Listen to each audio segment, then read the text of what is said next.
Never turn back to the shark. On ne tourne pas le dos au requin.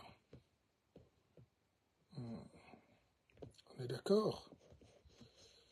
Alors,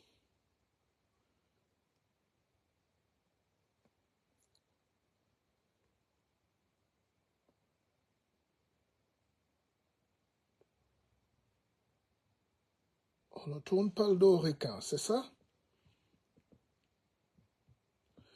Mais écoutez, bonjour. Mais bienvenue, hein, ça me fait énormément plaisir d'échanger avec vous. C'est un samedi soir sur la Terre. Bon, là, j'ai mon monitoring, je peux contrôler, mais bon, on est à la maison, on est au bureau. Bonjour à Valdez, aujourd'hui c'est détendu, on parle Nayo, on fait un peu les small talk du week-end. Comme on disait au village, les langues minfinga, mokwel mongoro, langue mingore. Voilà. Donc, vous savez, c'est difficile de bâtir un pays. C'est difficile. Quand vous voyez un pays comme l'Allemagne ou l'Autriche, c'est des pays qui ont des passés vraiment lourds. Le Cameroun même, c'est un passé lourd.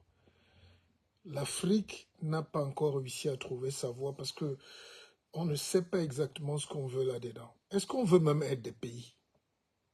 Je vous pose des questions.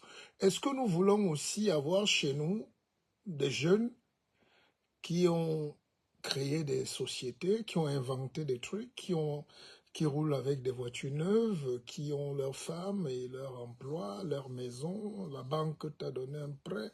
Est-ce qu'on peut arriver à ce stade de vie où les gens se réalisent par leur talent, où tout est ordonné? J'ai l'impression que beaucoup de force. À l'époque, quand on était sur un média que j'ai lancé, Afrique Média, que vous suivez avant la dérive panafrica truc là, on avait toujours une expression qu'on aimait utiliser, c'était les forces endogènes et les forces exogènes.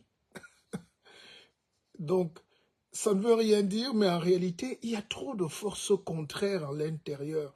Je sais qu'un homme, c'est un nœud de contradiction. L'homme est toujours en train de lutter entre sa face sombre et ses instincts et sa raison, les émotions, le côté positif. Mais chez nous, le côté négatif remporte systématiquement.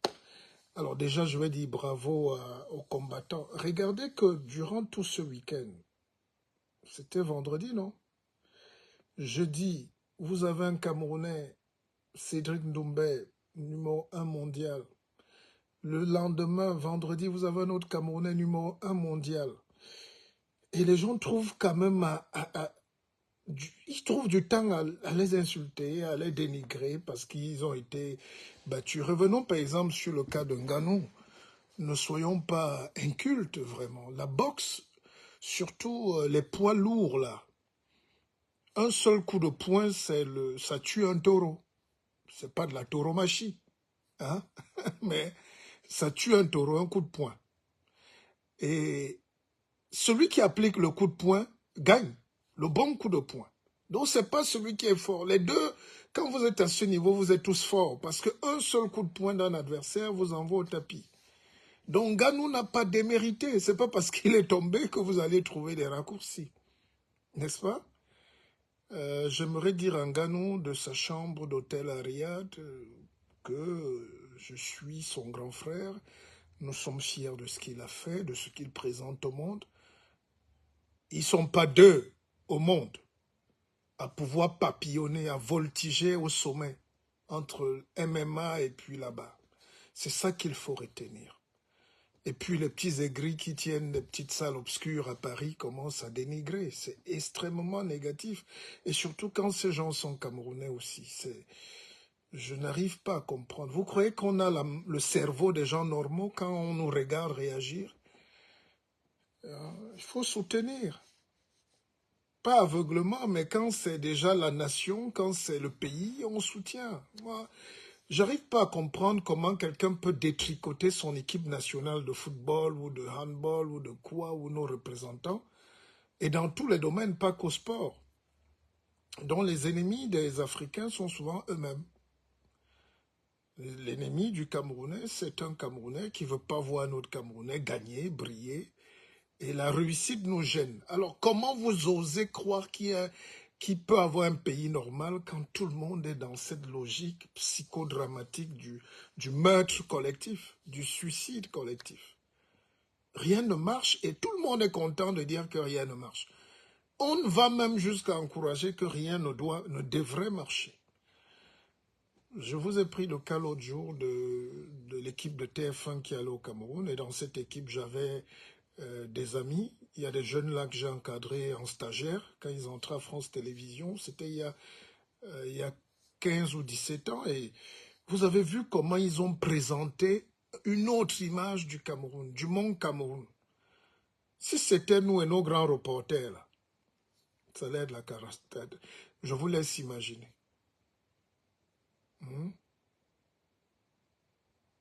Ce monde Cameroun est terre à terre, des balles à terre, des cosses à terre, et vous allez appeler ça grand reportage. Regardez comment des jeunes Français sont arrivés dans votre pays, que vous dites en guerre, et malgré la difficulté, ils estirpent le côté positif.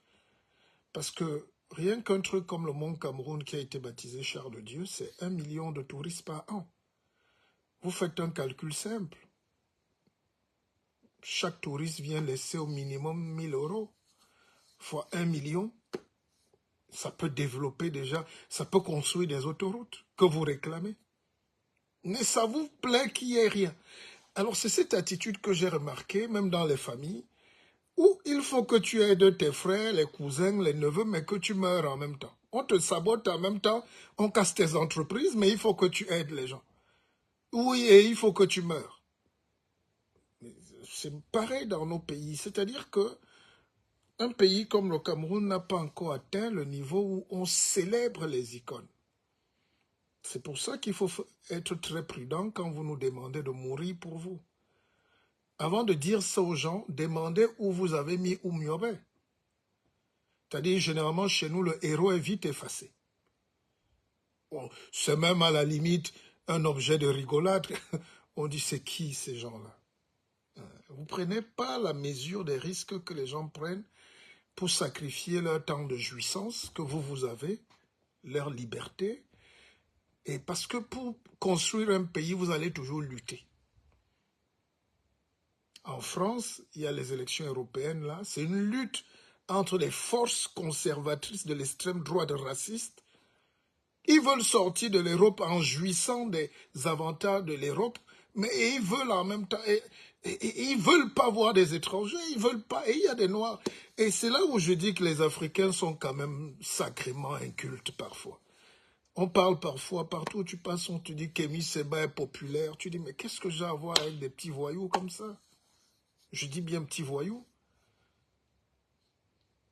Ne voyez aucune animosité, on met juste les mots sur les paroles. Regardez le parcours, la jeunesse, l'itinéraire. Il est révolutionnaire de quoi quand tu as marché avec le Front National en France? Un noir qui est copain avec tous les méchants gars de l'extrême droite en France. Et à comment il se retrouve panafricaniste? Vous savez ce que c'est que le Front National? Un noir qui est né en France marche avec le Front National, c'est ses amis. Il fait les conférences, on paye les salles, on écrit ses papiers. Et c'est lui qui est votre porte-parole pour vous libérer. Mais un peu de réflexion. C'est tous ces sujets-là qui nous font croire qu'on peut désespérer de l'Afrique. Parce que le temps de trouver la bonne personne, le temps de trouver le bon raisonnement, le temps de trouver le bon combat, on peut passer 1000 ans. L'Afrique n'a pas de problème de pauvreté. Hein. Je peux vous dire que dans mon village, à Yassoukou, le pétrole coule. Le pétrole. Hein, la plus grosse réserve du pétrole au Cameroun. Ce n'est pas parce que nous, on ne fait pas de bruit là-bas. Pour ceux qui connaissent où est Yassoukou, c'est à Edea, c'est à Dehane. C'est à Koukoué. C'est, voilà. Et c'est nos terres. Et on exploite le pétrole là-bas depuis l'aube des indépendances. Il y a 5 fois plus de pétrole là qu'à Calabar. Toutes les entreprises sont là, mais les populations n'ont même pas... C'est-à-dire, vous passez là-bas, le pétrole sort du sol. C'est dans mon village. Et si on avait s'il fallait stigmatiser, avoir ces velléités-là, on créerait une guerre civile. Parce qu'il n'y a rien là-bas. Les écoles sont en calabote, il n'y a pas de lumière, il n'y a pas d'adduction, il n'y a rien. Mais tout ça, on comprend que c'est un système, c'est beaucoup de forces contradictoires. Parfois, même quand le colon veut mettre l'argent, même quand on veut payer, vous ne savez jamais qui détourne, où ça va. Mais c'est tout ça qu'on appelle l'énergie positive pour bâtir un pays. Il faut que les gens s'asseyent et qu'on ait le temps de se poser, qu'on regarde. Et moi, je suis aussi frappé par la scène politique, ce qu'on appelle la vista politique. Là, j'étais au Cameroun, là, j'en sors un peu, pas déçu, j'aime mon pays, mais vous ne pouvez rien faire qui marche en réalité. Beaucoup trop de blocages. Beaucoup trop de blocages, mais ce n'est pas le lieu d'en parler ici ou de stigmatiser. Il faut plutôt aider le pays. Mais je voulais dire que, même sur la scène politique, les Camerounais qui veulent le changement veulent encore quand même nous ramener des momies après Paul Biya. C'est-à-dire que des gens qui ont fini leur carrière, leur parcours, qui ont échoué ou réussi, se vouent encore un destin là où nous-mêmes on est déjà en retraite. Mais soyez cohérents. Moi, je viens de voir là. Vous avez Attal à 24 ans ou 34 ans, Bardella à 26 ans ou 28 ans. Marion Maréchal, c'est les enfants qui ont l'âge de nos enfants. Au Cameroun, on est d'accord qu'on s'achemine vers une transition qu'on souhaite la plus paisible, parce que la guerre nous perd le temps. Mais vous n'imaginez pas que cette transition va se faire avec vous, quand même. Je vois là des lobbies tribalo, communautaristes, ethnocides qui se... Vous ne pouvez pas mettre un pays entre les mains de gens qui ont vécu autant d'Aïdjo. Voilà. Quand on veut un changement, vraiment, on ose. Quand on dit qu'on veut changer, on tourne une page, on ne fait pas semblant, on ne l'applique pas, on tourne la page. Est-ce que le discours que nous, on va ramener donc bientôt là, on arrive là. 2025, c'est nous. On est là. Est-ce que vous êtes prêts donc à tourner la page? Est-ce que vous avez ce courage de vouloir même ce qui est beau au Cameroun? Est-ce que vous êtes prêts à écouter un autre son de cloche? En dehors de la tribu, le pouvoir est à nous, ceci, cela, le clan. Est-ce que vous êtes prêts à écouter des gens qui vont vous amener un projet de société? Ce qu'on appelle un projet politique. Avec des experts en économie qui vont vous planifier le développement sur 5 ans. Un plan quinquennal ou décennal si vous voulez. Mais des projets concrets. Comment on fait pour que les Camerounais commencent à fabriquer, à usiner? Comment leur donner de l'argent à la jeunesse? Comment créer des îlots de compétition? À l'époque, on présentait par exemple la Sanaga maritime comme une zone économique douanière d'exception, un pôle industriel. Voilà, mais on ne dit pas industrie avec la bouche. J'ai écrit un livre là, qui est le dernier livre, qui est en train d'être traduit en anglais là, aux États-Unis. Et je dois d'ailleurs m'y rendre courant juillet. Et les coéditeurs là-bas m'ont dit, mais M. Bissok, c'est grave ce que vous dites. Vous n'inventez rien, c'est vrai, mais vous dites quand même que dans votre pays, les gens sont incapables de poser même la réflexion pour un taille-ongle. Comment on fabrique un taille-ongle? C'est ce qu'on doit enseigner à l'école aujourd'hui. Comment on fabrique un cure-dent? Et avec l'actualité, on sort sur l'actualité, vous voyez jusqu'où nous mène l'ignorance. Alors les gens disent que la France étouffe les pays africains. Et depuis quelque temps, donc, vous avez vu le courant qui passe là, qu'il y avait quoi avant? Je ne sais pas ce que c'est.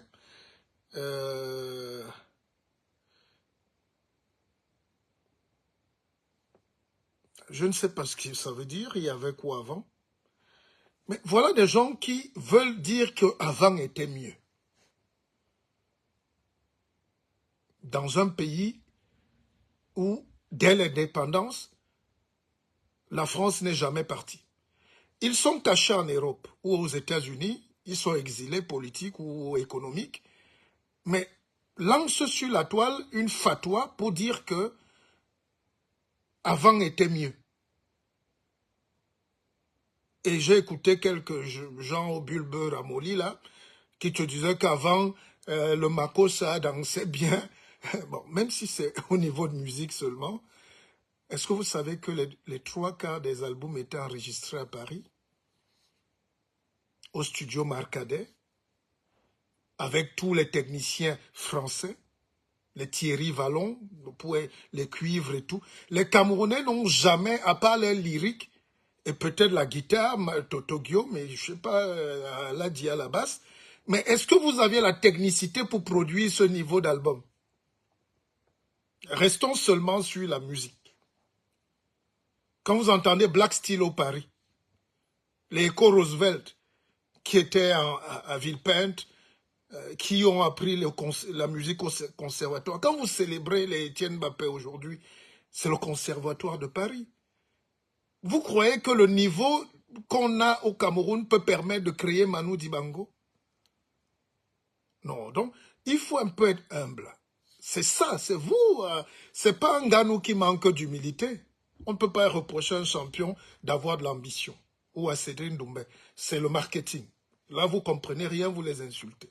Mais c'est vous qui ne comprenez rien à la vie. Parce que vous célébrez en fait ce qui nous a maintenus dans la pauvreté et l'esclavage. C'est-à-dire, nos pays sont entièrement dépendants.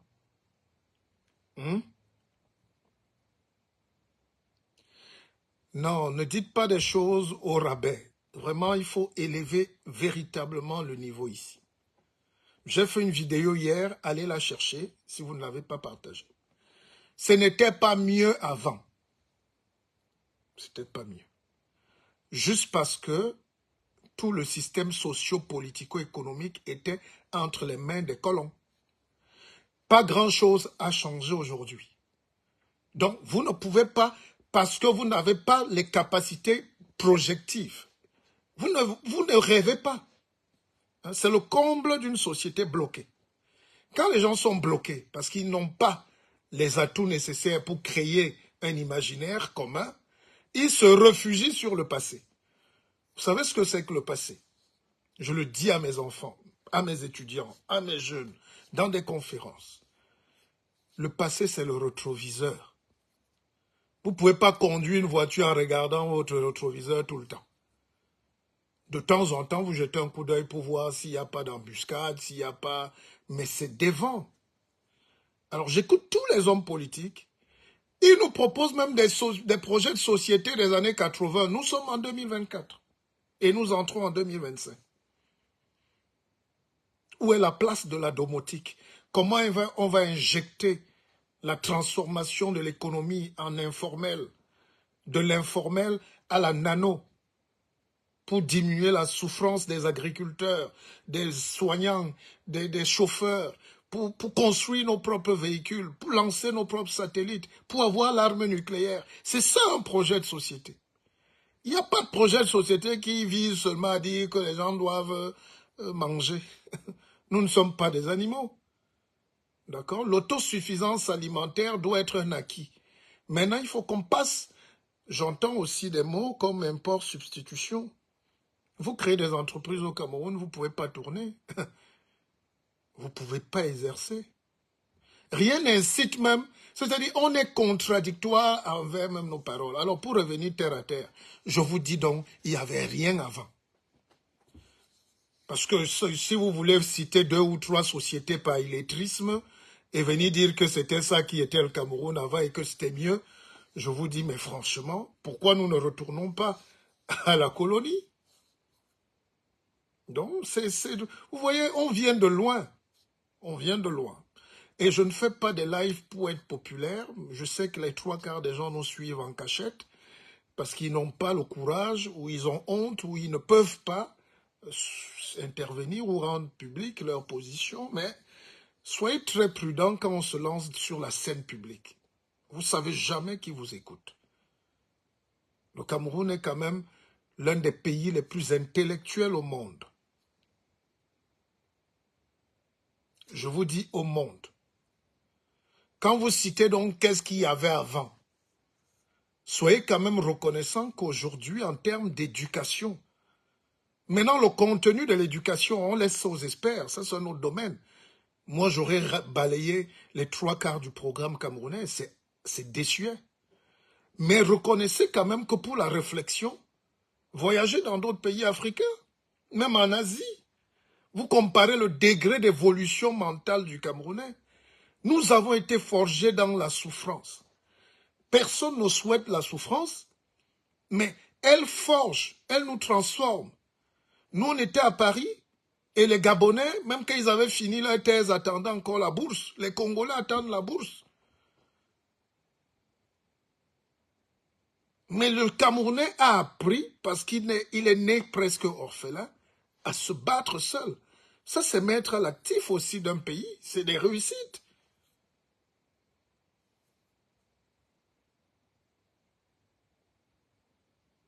Comment des gens normalement constitués peuvent nous dire que c'était bien avant? Et ils prennent ça comme projet politique. Ils en sortent, ils font même des tubes, qu'ils croient des tubes, pour s'insulter eux-mêmes et après dire qu'ils n'aiment pas la France. Quelqu'un a dit même qu'on montait les vélos et les motos, mais dans les entreprises de Peugeot. Mais le Cameroun a régressé, si vous voulez, c'est votre point de vue. C'est comme si vous dites aujourd'hui qu'à Boya, il n'y a que la guerre civile, alors que TF1 nous montre les images des gens qui montent, qui dorment, qui vivent et qui montrent mon Cameroun avec la beauté paradisiaque. C'est votre vue.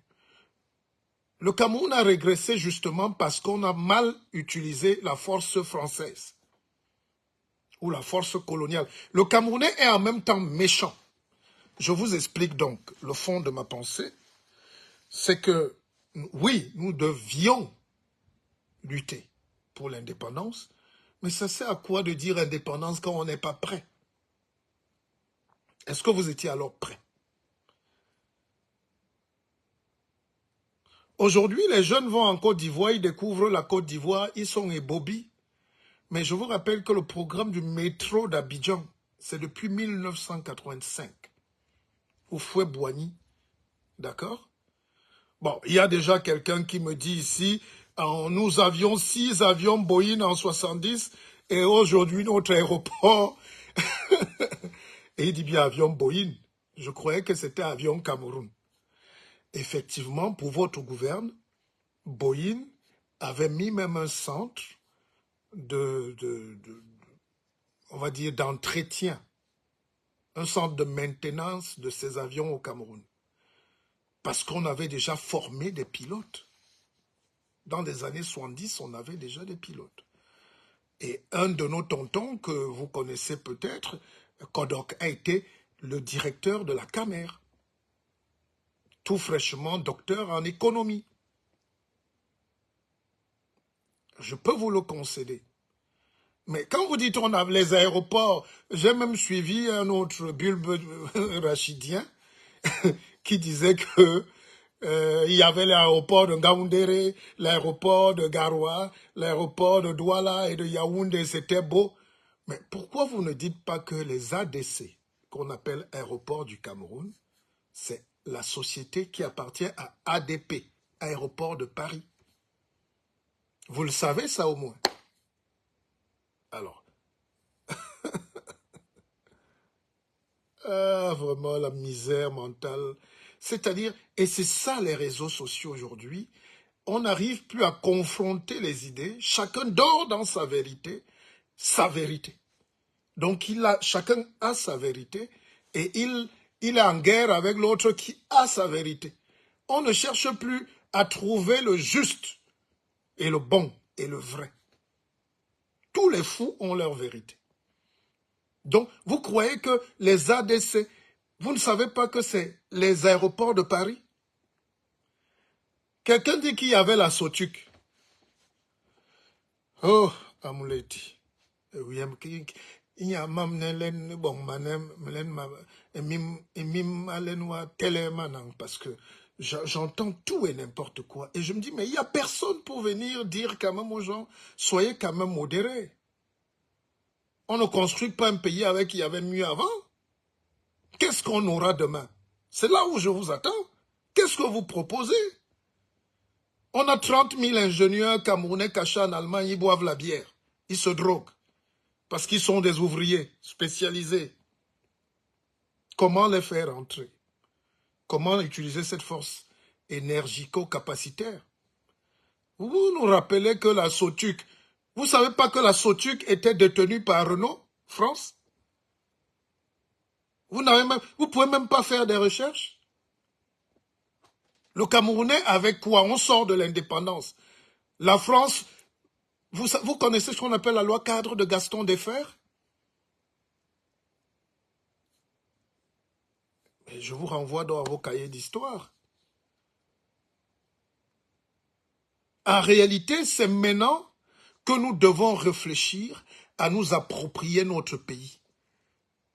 Je ne suis pas pour qu'on chasse l'expertise française, anglaise et tout, parce qu'il faut à tout prix qu'un Camerounais ouvre un hangar et nous mette les babouches au sol qui viennent de Chine, dans la saleté et la poussière. Et on dit, les Camerounais ont quand même quelque chose d'économie. Vous avez quoi en économie même aujourd'hui? Laissons avant. Aujourd'hui, vous êtes incapable donc de transformer votre énergie, votre force, votre sous-sol. On est incapable de transformer l'agriculture en un truc intensif. On peut nourrir tout le monde. J'ai des amis à Bafoussam, il y a des années, qui nourrissaient, qui donnaient des œufs, qui étaient les numéro 1 africains des œufs. Voilà des niches. On ne peut pas être dans un pays comme le Cameroun, on nous parle de taux de chômage. C'est la sorcellerie. Un gars produisait, c'est Wembe, hein, de père en fils, il produisait les œufs à Bafoussam et il livrait jusqu'en Angola. D'accord? Et Tondé Koto, qui est là, a une entreprise de fleurs. Et tous les soirs, Air France était rempli de cargos pour les fleurs, les roses et tout qu'on livrait sur les grands palaces parisiens. Donc vous ne voulez pas travailler, mais vous dites que c'était mieux avant. Mais c'était mieux que c'était pour vous. Qu'est-ce qui était pour vous? Mais c'est incroyable. Quelqu'un dit la Sosucam. Vous ne savez pas que la Sosucam, c'est la société Villegrain? Et que mon tonton, le duc de Ngompem, qui en était le directeur jusqu'à la fin, était l'ami et le camarade de classe de la famille Villegrain à Paris. C'est comme ça qu'on l'envoie représenter la société en Banjok. Vous croyez que le Cameroun a déjà... Quel Camerounais a cette expertise et cette volonté et cette maestria dans la gestion financière, dans l'ingénierie financière pour lever un truc comme la Sosucam? La technicité vous vient d'où? Allez, doucement, doucement. Nous sommes encore un pays en construction. Nous sommes un pays de poussière. Battons-nous avec l'expertise de nos enfants ingénieurs partout pour imaginer un avenir meilleur pour nos enfants. Tous les pays passent par la révolution. Elle est copernicienne, si vous voulez. Elle est intellectuelle, elle est mystique, elle est ésotérique, elle est spirituelle et elle est économique. Voilà des feignants qui fuient pour aller au Canada.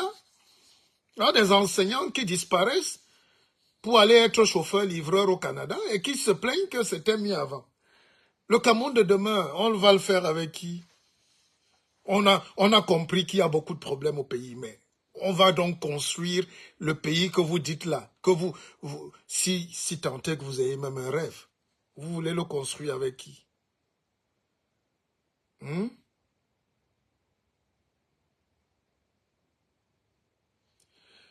Quelqu'un vient me dire que le régime de Biya a échoué, comme si l'autre régime d'Ahidjo a réussi.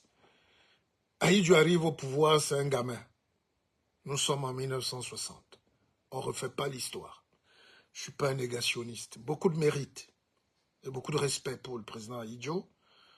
Vous imaginez bien qu'un gamin de 22 ans, 25 ans, avec quel coudé pour installer Péchinet à l'UQAM.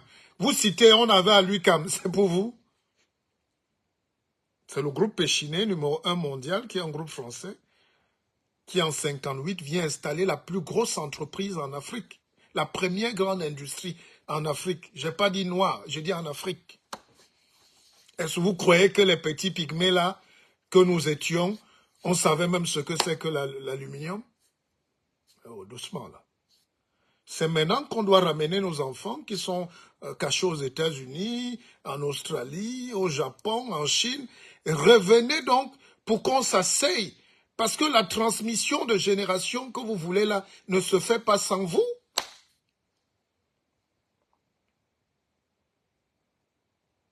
On a quel coudée franche. Un pays africain qui est victime du CFA, qui est victime de la mauvaise foi internationale, le FMI et tous ces trucs, ces conneries-là. Un pays africain qui est soumis aux enjeux géostratégiques de déstabilisation. On vous inflige Boko Haram. Boko Haram nous prend 20 ans d'énergie militaire et d'argent. Rien que pour libérer Tanguy Fournier, là, si vous avez un peu de cervelle, le Cameroun a sorti des caisses de l'État plus de 7 milliards en liquide. Vous savez ce que construisent 7 milliards en termes d'économie? D'hôpitaux, de forages, de tout ça. Voilà les dangers auxquels sont soumis un jeune État. Maintenant, on a une guerre fratricide au nord-ouest, au sud-ouest. Je précise pour les gens de mauvaise foi là, que je suis anglophone. D'accord? Je ne vais pas vous refaire l'histoire. Moi, je suis d'obédience. Si vous trouvez qu'anglophone, c'est un titre, Yarmem est anglophone. Alors, parce que je vous dis que toute ma famille est à Victoria. Hein? Quand vous entendez Bolo Batanga, quand vous entendez Kondo Titi et Komba Bedimo, voilà, j'ai mes grands-parents là-bas. Voilà, donc ne jouez pas les propriétaires d'une crise qui nous perd le temps. Il y a des failles politiques, mais ça ne peut pas justifier que des groupuscules viennent tirer sur les populations et tout. Après, on accuse l'armée. Raisonnons quand même. C'est-à-dire, il faut être très lucide quand on parle de choses. Alors, vous aviez donc quoi? Vous jouez même les poètes de la médiocrité. Vous espérez toucher les sentiments des idiots. Hein? Il y avait quoi avant? Il y avait quoi? Comme si on était là et aujourd'hui on est... Au contraire, les Camerounais ont appris, avec le désengagement des colons, les banques françaises ont lâché le Cameroun. Les politiques françaises ont lâché le Cameroun parce que le Camerounais n'est pas très ouvert. Le Camerounais veut jouer le malin.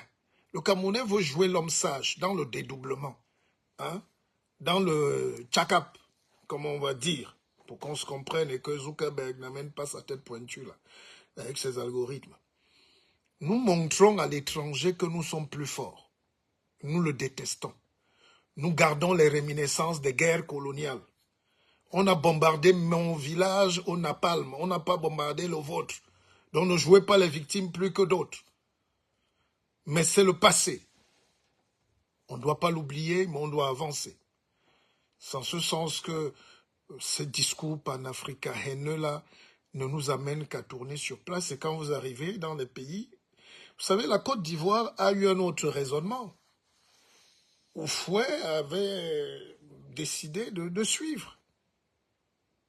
Les mêmes gens qui ont créé la négritude à Paris, Senghor, voilà, Gontran Damas, tous ces gens-là, les Césaires, ont compris que nous ne sommes pas encore prêts. C'est pour ça qu'ils ont essayé de garder les Antilles encore dans la poche française. Et Houphouët est resté comme ça, il dit non, jouons avec ces gens-là. Allons-y, profitons jusqu'à ce que l'enfant elle est mes bangminzé qui pèse. Hein? Donc c'est un peu comme ça qu'on fait la politique. S'il m'était permis de dire un mot sur avec un peu plus de maturité, on aurait dû être un peu plus subtil. Bon, c'est vrai que personne ne peut envier la situation des Antillais aujourd'hui. Quand vous arrivez aux Antilles, vous voyez la fatalité, l'incapacité des Noirs à se prendre en charge. Parfois, les œufs doivent partir de la métropole. Les pattes dans la brosse à dents. Là où les Africains ont appris quand même à affronter le soleil. Ça, c'est des petites nuances. Mais ils ont conservé leur attachement, quelques privilèges, et pour sauver quand même les populations. Et quand vous regardez Abidjan, la Côte d'Ivoire, elle est en train de suivre. Le Sénégal, ils sont dans un peu ce processus-là de ne pas trop être dur envers l'autre qui t'amène les ressources, qui t'amène la technique et la science. Voilà. Oh, j'ai beaucoup de messages là. Aïe, oui. Ah.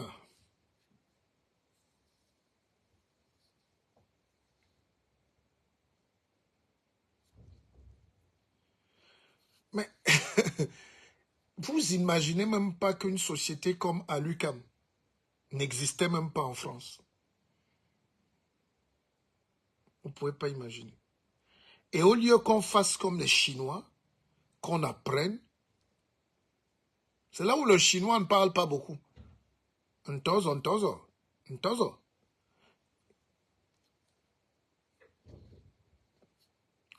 Mais vous, les premières élites s'étaient déjà acheté la voiture, hein, être élite au village, faire le bruit, chasser les Européens, chasser les Blancs. Quelqu'un t'amène la technologie lourde. Je vous rappelle qu'après à l'UQAM, tout ce qui vient là, c'est le nucléaire. À l'UQAM, à EDEA, c'est une société nucléaire. Je vous le précise donc aujourd'hui. Parce qu'ils ont la capacité de chauffer l'atome. Ils chauffent déjà la matière. Ils chauffent l'aluminium, l'alumine, à une très haute température. Et il y a le barrage là pour refroidir les tombes de carbone. Donc on chauffe à 3600 degrés et on refroidit brutalement. Voilà le barrage qui est là, son loulou est là. Tout ça, c'est chez moi. C'est le nucléaire. Mais où sont donc nos ingénieurs qui insultent le Cameroun à longueur de journée? C'est-à-dire, quand moi je peux faire quelque chose pour mon pays, je le fais. Quand les Chinois peuvent faire quelque chose pour leur pays, ils ne vont pas passer le temps à dire il y a la dictature de Tiananmen. Ils vont aller économiquement libérer le pays. Donc vous avez les formules donc pour libérer vos pays, puisque vous avez l'argent. Vous êtes des ingénieurs, vous êtes des docteurs, vous êtes même des professeurs en médecine. Mais vous allez jouer les opposants ou crier, enfin pas jouer, chacun est libre de faire ce qu'il veut. Mais vous croyez que vous allez mener des revendications comme des enfants pour jeter la responsabilité sur les autres alors que c'est nous. Quand Michael Younous rentre en Inde, là, c'est un docteur en économie aux États-Unis, il crée une banque en ligne. Il est cadre aux États-Unis dans une banque. Après, il prend ses petits crédits, il rentre dans son village. Il commence à dire aux mamans qui ont les vaches, les moutons, le lait, tout ça. Maman, ton commerce là, ça fait combien? 10 000. Si je t'ajoute 20 000, tu vas faire pour 30 000. Tu me rembourses quand tu peux. C'est l'amour. Vous êtes haineux. Donc pour développer un pays, en conclusion, il faut être amoureux. Il faut être passionné. Il faut être fou de son pays. Alors beaucoup d'actes contraires au patriotisme, au civisme que vous prenez pour l'activisme politique, vous insultez votre pays à longueur de journée. Ça fait fuir les touristes. Ça fait fuir les investisseurs. Ça fait fuir... Je n'ai pas dit que tout est correct. Je peux vous lister la liste des problèmes avec la tautologie qui va avec jusqu'au matin. Mais ça va nous arranger à quoi? Bonjour Aïcha. Ça va nous arranger à quoi? Ça va nous amener à quoi? Quand on est un leader, quand on est acteur du développement de son pays, on développe, on entre dans la chaîne. Et puis la politique se fait, moi je veux qu'il y ait le maximum de Camerounais heureux si la politique nous rend heureux, mais c'est qu'on s'est trop enfermé dans le bavardage et la technique L'industrie nous a échappé. C'est après avoir passé 30 ans en Europe, au Canada, aux États-Unis, qu'on se rend compte qu'on n'a servi à rien. Cette énergie-là, cette live que nous faisons, devait plutôt nous amener à amener des partenaires dans vos villages, dans vos pays, dans vos villes. C'est pas évident, rien n'est évident sur Terre. On affronte la difficulté et on se transforme. Pourquoi le Canada vient vers vous? Parce que vous êtes les gens les plus formés d'Afrique, intellectuellement. Le monde entier connaît l'esprit camerounais. Quand vous voyez Nganou, Cédric Doumbé et tout, c'est un esprit camerounais. Et aujourd'hui, vous êtes là en train de vouloir saboter cet esprit, alors que c'est une force mentale qu'on ne voit nulle part ailleurs. Il faut les encourager. On n'a pas d'humilité quand on est dans la construction, puisqu'on est en guerre. Celui qui vous dit généralement que soyez humble, c'est le colon. C'est le maître qui te dit ce genre de mots, ou il te fait répéter ce genre de mots pour te créer ce qu'on appelle les pensées limitantes. Personne n'a créé le monde avec l'humilité. Vous êtes aujourd'hui dans des religions où on te dit qu'un type prenait le sac et les babouches, il marchait partout pour aller évangéliser les gens. On l'a tué parce qu'il dérangeait le business des Grecs et des Romains. Et les gens, 60 ans après, ont porté son idée, ils ont commencé à venir vendre jusqu'à planter même les églises chez vous. Où est l'humilité là? Vous croyez qu'on bâtit quelque chose avec ce genre de propos?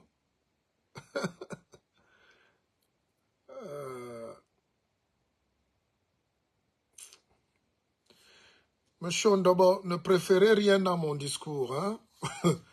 Je me méfie des gens qui me disent je préfère telle partie du discours. Mon discours est entier, vous le prenez comme ça. Ou ne le prenez pas du tout. Vous n'allez pas me faire croire qu'il y a un truc que j'ai dit qui ne tenait pas. Vous n'avez pas la capacité de me le dire. C'est des discours vraiment en avance et construits. C'est beaucoup d'amour. J'entre pas dans les clans, j'entre pas. Et c'est ça qui bloque aujourd'hui au Cameroun.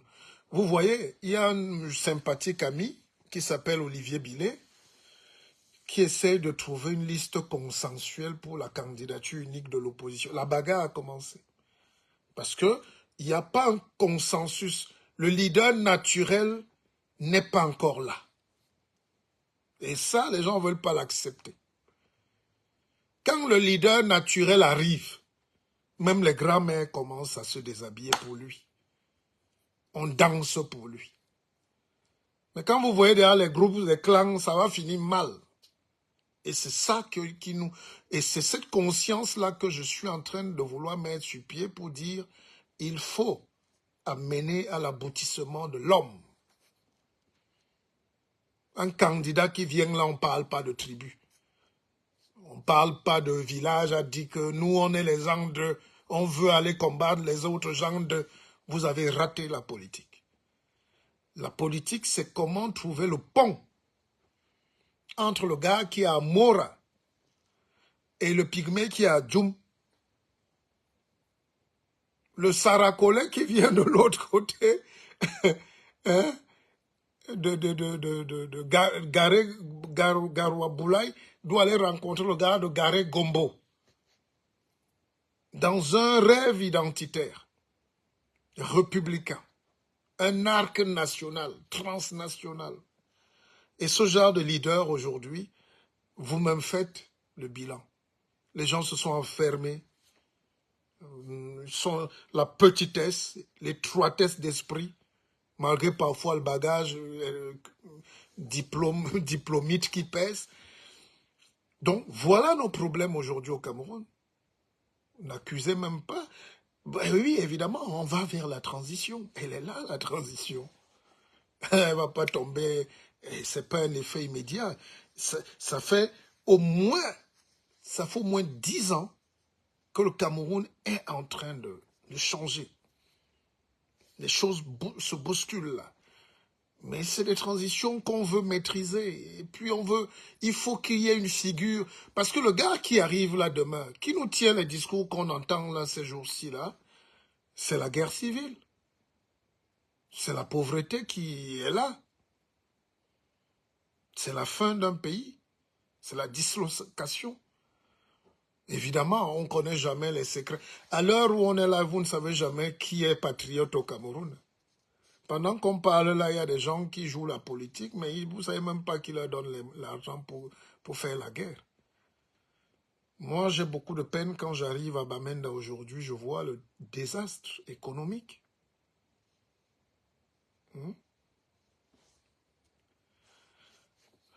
Donc voilà ce que est-ce que vous partagez? Quand j'arrive aujourd'hui, je vois un potentiel, comment les gars, la diaspora la plus puissante aux États-Unis, c'est la communauté anglophone. Nos frères de Batibo, là, de la Mésam, de tout ça là, c'est des gars dangereux intellectuellement. Ils ont même les finales au flouze. Mais comment, avant, nous, on rêvait d'aller, on veut mettre nos enfants dans les écoles anglophones. Mais vous êtes là en train de pleurer le passé comme s'il va revenir quand les gens financent les armes pour envoyer leurs frères mourir. Arrêtez. Quelqu'un me demande, maître, comment on fait pour réduire le nombre de motos à Douala? Ben déjà, c'est une bêtise. Quand je vous dis que vous planifiez rien, est-ce qu'une ville comme Douala a besoin de motos? Est-ce qu'on a besoin? Parce qu'il y a 6 millions de gens là-bas. Moi, je ne pourrais plus jamais vivre à Douala. Je vis dans mon village, je suis à 1 heure de Douala, j'ai la chance. Jamais plus je serai à Douala. Le seul truc qui peut m'amener à Douala, c'est l'atterrissage. Ou aller manger chez mon frère, le gouverneur. D'accord? Aller manger un petit ebanja là-bas. Mais qu'est-ce qui peut m'amener encore? On élargissait les routes. Et puis on construisait des longs bus à Bonabéry, là. Vous savez comment on fait des longs bus, non? Une moto, pour porter 100 personnes, ce qu'un bus peut faire, il faut 100 motos. C'est déjà la pollution. C'est la médiocrité. C'est la poubelle. Voilà. Hein? Mais éclairé direct. Donc, et puis on est arrivé à la fin, les amis. J'étais heureux d'être là avec vous. J'ai des choses à faire. C'est un samedi anglais. Je suis en costard et cravate. Hein? Je vais aller aussi manger comme les gens là dans des bons restaurants. Hein? Allez, je vous aime, on va parler demain. D'accord? On va continuer demain. Partagez ce direct, sauvegardez-le. Il y a des gens qui m'attaquent, même sur le net. Tu fais un direct comme ça, les gars suppriment. D'autres prennent, ils mettent sur YouTube. Quelqu'un va écrire, le président, tampion de notre village, a dit, président. Donc ils se servent de mes vidéos pour vendre leur mauvaise dope médiocre politique. Et les gens se rendent compte que entre le contenu de mon live et les titres qu'ils recopient honteusement, ça n'a rien à voir. Ouais, soyez un peu honnête. Allez, I love you guys. Il n'y avait rien avant. OK?